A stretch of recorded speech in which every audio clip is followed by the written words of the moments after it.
Happy Thursday. Haven't decided if I'm going to train today or not. Everything went great yesterday with the training, but just a little irritated in the back region. It's how it is when you have an injury, so I'm going to play it by ear. If I choose not to train today, then I'm going to keep my carbs super low. I'll have a bunch of fruit to help with recovery. So carb through fruit intake will be higher, but I'll watch the carbs. I'll probably just have some corn tortillas throughout the day. If I have to jump those up a little bit because I feel like I'm not going to make a full recovery, then I will do so. But the ride went okay yesterday. I'm still having some problems with that.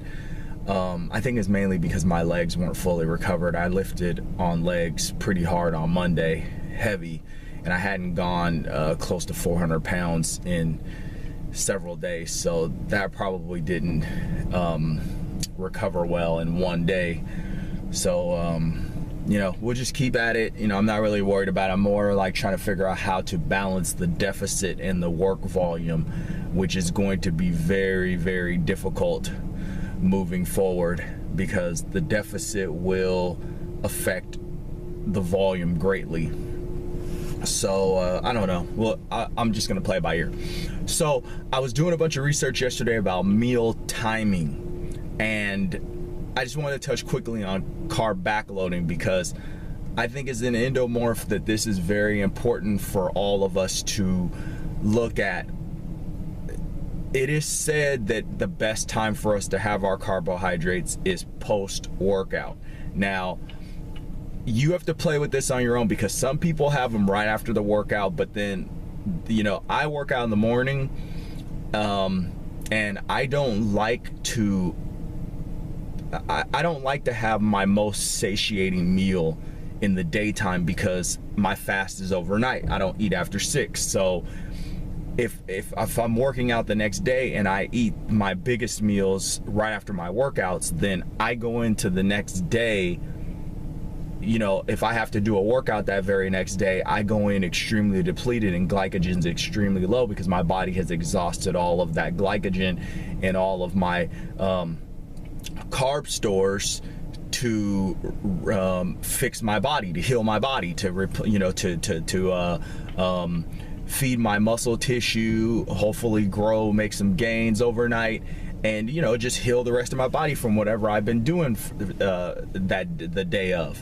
So you have to figure out what works for you. Me personally, I like working out in the morning fasted.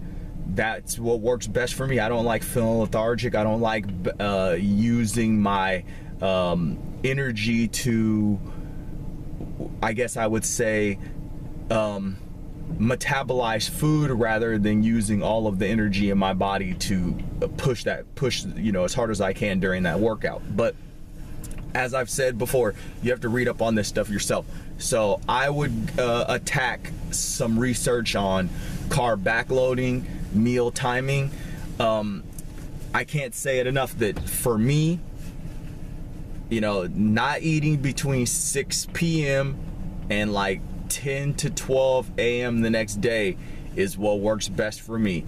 Having fruits and vegetables throughout the day, and then when I'm ready to have my carbs, I have those around that last meal time, you know, from 4 p.m. to 6 p.m.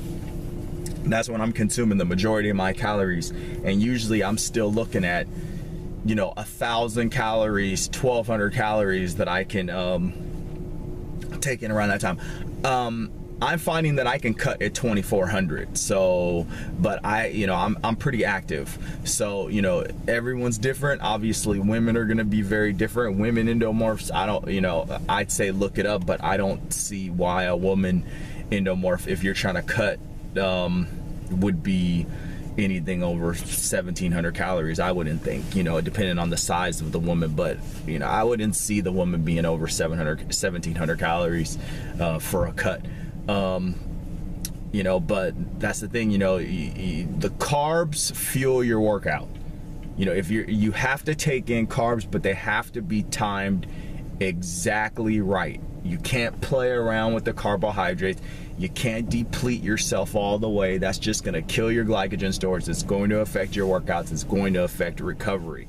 So just make sure that whatever you're doing, that you're reading and researching and playing with it and keeping all of your data on everything that you eat, especially the carbohydrates, because that's something that you have to get under control. But I do believe that meal timing and carb backloading can be very good for you, especially, you know, looking at what we talk about, or what I talk about here on this channel, which is, you know, getting lean.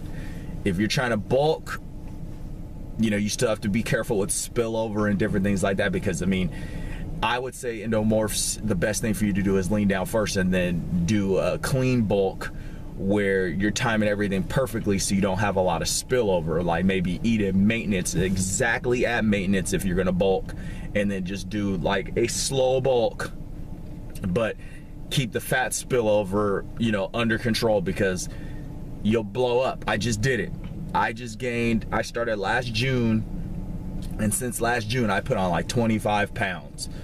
You know, a lot of it's muscle, but then a lot of it's fat too. So you just got to be careful, you know.